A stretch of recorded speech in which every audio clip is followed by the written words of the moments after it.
Hi hello welcome to our channel. ఈరోజు మనతో పాటు ఉన్నారు ప్రముఖ జ్యోతిష్య వాస్తు పండితులు, జ్యోతిష్య వాస్తు శిక్షణ నిపుణులు, శ్రీ లలితాదేవి ఉపాసకులు శ్రీ నానాజీ పట్నాయక్ గారు. నమస్కారం గురువు గారు. శ్రీమాత్రే నమః. సార్, జూలై 31వ తేదీ కామికా ఏకాదశి అయితే ఉండింది. ఆ ఏకాదశి రోజు ఏం చేస్తే మనకు పుణ్య ఫలితం దక్కుతుందంటారు? ఫస్ట్ ఆఫ్ ఆల్ ఏంటంటే మనకి ఆ కామికా ఏకాదశి అనేటువంటిది పేరు ఎందుకు వచ్చింది, ఎందుకు కామ్యం తీరుతుంది? కామిక అంటే ఏంటంటే మీ యొక్క కామ్యం, మీ యొక్క డిజైర్ ఏదైతే ఉందో తీరడాన్ని కామికా ఏకాదశి. ఎందుకు తీరుతుంది ఏమిటంటే, మీరు గమనించినట్లయితే ఎప్పుడు ఏకాదశి వచ్చినా కూడా రవి నుంచి చంద్రుడు ఉండే డిస్టెన్స్ని బట్టి మనకి తిథులు ఏర్పాటవుతూ ఉంటాయి.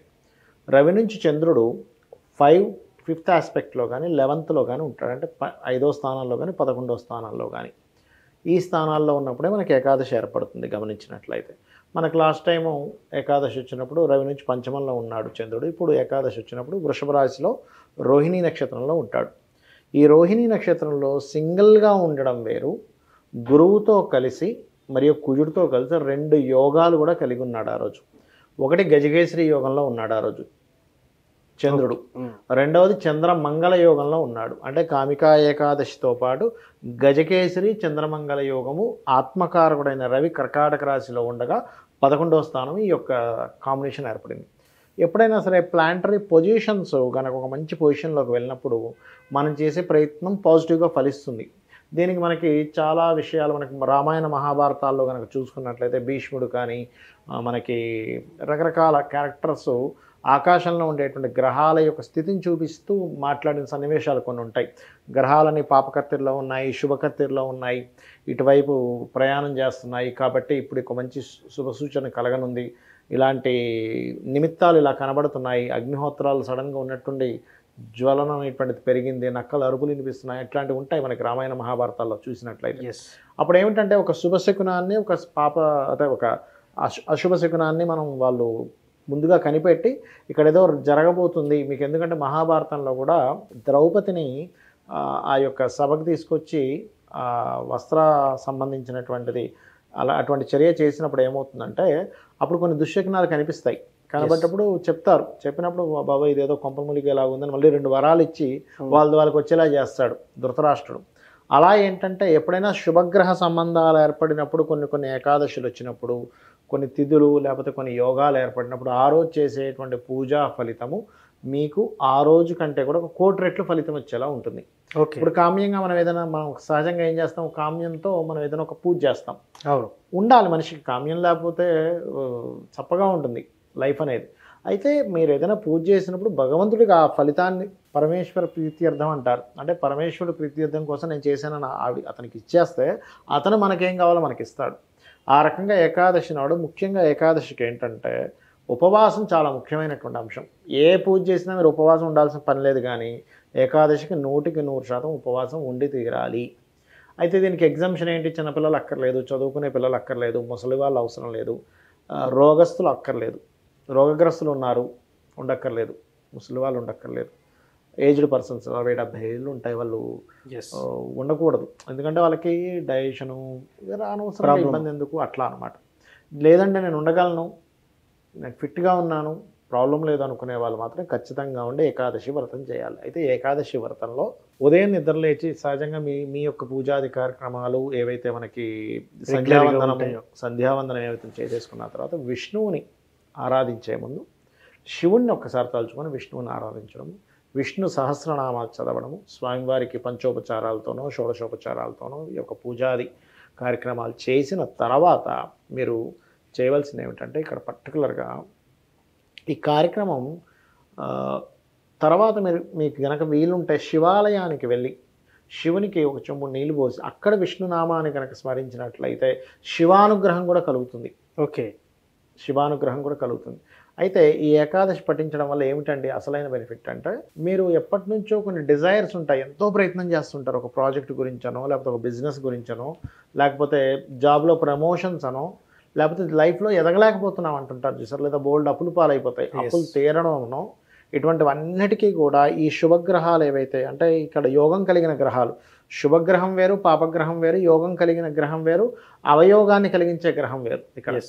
ఇక్కడ మనకి జన్మజాతకంలో కూడా ఇక్కడ ఏం చేస్తామంటే ఇక్కడ అవయోగం కలిగించేటువంటి గ్రహస్థితి ఏమైనా వచ్చిందా, శుభగ్రహ స్థితి ఏమైనా వచ్చిందా, పాపగ్రహ స్థితి ఏమైనా వచ్చిందా అనేటువంటిది ఒక క్యాలిక్యులేషన్ చేసుకుంటాం. ఆ రకంగా చూసుకుంటే ఏంటంటే ఇక్కడ శుభగ్రహ స్థితి అది కూడా యోగాన్ని కలిగించే స్థితి, పంచమ స్థానాన్ని చూస్తుంది కాబట్టి ఆరోగ్యానికి ఆరోగ్యం. ఎందుకంటే దీని మీద పిహెచ్డి చేసిన వాళ్ళకి ఒక అతనికి మనకి జపాన్లో అవార్డు కూడా వచ్చింది. ఓకే. మనకి చుట్టుపక్కల మన జీవితంలో మన చుట్టుపక్కల జరిగిన ఒక సంఘటన కూడా చెప్తాను మీకు. అంటే ఇది సందర్భం వచ్చింది కాబట్టి. ఇట్లాగే ఏకాదశి స్థానంలో శుభగ్రహాలు ఉన్నప్పుడు చంద్రుడితో సహా గ్రహాలు ఉండడం వేరు. అది కూడా చంద్రుడికి అక్కడ ఉచ్చస్థితిలో ఉన్నప్పుడు ఇది కొన్ని సంవత్సరాల క్రితం జరిగిన విషయం. అతని లైఫ్లో ఏంటంటే ఏం చేసినా సక్సెస్ అయ్యేది కాదండి. అసలు ఏ బిజినెస్ పెట్టినా సక్సెస్ అయ్యేది కాదు, ఏ ఉద్యోగానికి వెళ్ళినా సక్సెస్ అయ్యేది కాదు.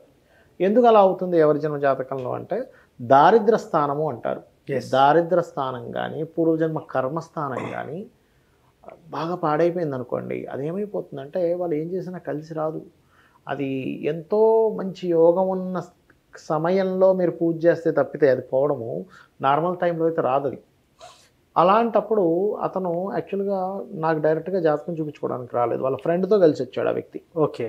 కలిసి వచ్చినప్పుడు నేను మామూలుగా అతనికి ఏదో చెప్తున్నప్పుడు ఈయన అడిగాడు, సార్ ఇట్లా నిజంగానే, అంటే ఇతనికి అవగాహన లేదు ఆస్ట్రాలజీ మీద, నిజంగానే ఇటువంటివి ఉంటాయా అంటే నేనేమన్నానంటే ఉంటాయండి అన్నప్పుడు అతని జాతకం చూపిస్తే మీరు కొంచెం ఏం చేసినా కలిసి రాని జాతకం కొంచెం ఇది, బట్ ఇది ఇలాగే ఉంటుందని భయపడాల్సిన పని లేదు. భగవంతుడు గొప్పవాడు అన్నిటికంటే. భగవంతుడు పాదాలు పట్టుకొని అమ్మవారి పాదాలు పట్టుకుంటే మీ తలరాత ఆయనే మారుస్తాడు ఆటోమేటిక్గా. జాతకం ఎంత నీచంగా ఉన్నా సరే భగవంతుడిని మించింది లేదు. ఓకే. మన ప్రయత్నం మనం చేసుకుంటూ భగవత ఆరాధన చేయాలి. అలా ఎవరైతే చేస్తారో ఖచ్చితంగా వాళ్ళకి మారుతుంది అన్నప్పుడు ఆయన ఏం చేశారంటే, ఏమో సార్ నేను చాలా టెంపుల్స్కి వెళ్ళాను అది ఇది అని చెప్పాడు. నేను ఒకటి అట్లా కాదయ్యా, మీరు ఖచ్చితంగా ఇన్ని ఏకాదశులు ఉండండి, మీరు చూడండి. ఎందుకంటే ఏకాదశి పర్టికులర్గా ఏంటంటే పాపకర్మను తొలగిస్తుంది ఏకాదశి అనేటువంటిది. మీరు చూడండి, మనకి పూర్వజన్మ కృతం పాపం వ్యాధి రూపేణ పీడితం. అవును. అలాగా అతని లైఫ్లో నేను మార్పుని చూసా స్వయంగా. తర్వాత అతనికి బిజినెస్ మీద అంటే చాలా ఈజీగా కలిసి రావడం జరిగింది.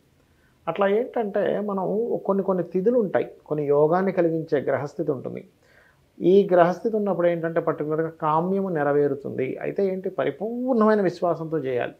చాలామంది ఏం చేస్తారంటే చేస్తుంటారు, కానీ ఎక్కడో మైండ్లో ఇది చేస్తున్నాగా నిజంగానే అవుతుందా, మిరాకిల్సే అవుతాయి, మనకు మనమే సందేహం పెట్టుకుంటే ఇంకేమవుతుంది. నీకు ప్రాక్టికల్గా ఇది అవుతుంది అనడానికి నువ్వు పెద్దగా దాని గురించి ఆలోచించాల్సిన అవసరం లేదు. ప్రాక్టికాలిటీ కూడా అందనిదే దైవత్వం. నువ్వు ఏదైతే ఊహించుకుంటావో ఇది జరగదనుకుంటే జరుగుతూనే దైవత్వం అది. కాబట్టి ఏంటంటే ఏకాదశి అన్ని ఏకాదశుల కంటే చాలా గొప్పది. గ్రహస్థితులు అట్లా చక్కగా ఉన్నాయి కాబట్టి ధైర్యాన్ని ఇచ్చే కుజుడు, మనసుని స్థిమితంగా ఉండేటువంటి చంద్రుడు, గురుబలాన్ని ఇచ్చే గురువు కూడా ఏకాదశంలో రవినించి ఉంటున్నారు. కాబట్టి ముఖ్యంగా గురుహోరలో కానీ చంద్రహోరలో కానీ కుజహోరలో కానీ చేస్తే ఇంకా ఎక్కువ ఫలితం వస్తుంది పూజ. సార్ ఇంకో సందేహం, మీరు చంద్రయుగం గజకేసరి యుగం అన్నారు కదా, ఇది రాసులకి ఏమన్నా బెనిఫిట్ అయ్యే అవకాశం ఉందా సార్? రాసుల కంటే ఒకటండి, కర్కాటకం వారికి లాభంలో ఉంటాడు. సో కర్కాటకం వారికి మంచి యోగం ఇస్తుంది ఇది. కర్కాటకము, సింహము, అదేవిధంగా మేషము వీరికి కాస్త ఎక్కువ బెనిఫిట్ ఉంటుంది. అంటే ఇది రాసుల పరంగా కొంత బెనిఫిట్ ఉంటుంది, బట్ మిగతా వాళ్ళకు కూడా ఈ పూజ కంప్లీట్గా మెయిన్గా మంచి బెనిఫిట్ ఇస్తుంది. అలాగే ఈ రోజంతా కూడా ఏకాదశి రోజంతా కూడా ఓం నమో నారాయణాయ లేదంటే రాముని యొక్క నామమైనా సరే చేసుకుంటే మంచిది ముఖ్యంగా, లేదా ఓం నమ శివాయ ఓం నమో నారాయణాయ సంపుటీకరణ చేసుకున్నా సరిపోతుంది. ఫలితం మాత్రం బ్రహ్మాండ. సహజంగా కూడా ఇప్పుడు విష్ణు సహస్రనామాలు చదువుకోవాలని చెప్తారు. విష్ణు సహస్రనామాలు పూర్తిగా రానివారు శ్రీరామనామ రామేతి రమే రామే మనోరమే సహస్రనామ తత్తుల్యం రామనామ వరాననే చేసుకోవచ్చు. సింపుల్. సో పూజ ఫలితాన్ని అయితే పొందవచ్చు, ఈ మంత్రం పొందవచ్చు. Thank you sir. Kamika Ekadashi గురించి చాలా చక్కగా చెప్పారు. Thank you. శ్రీమాత్రే నమః. చూశారు కదా, ఇది వాటి కార్యక్రమం. మరో కార్యక్రమంలో మళ్ళీ కలుద్దాం. Thank you.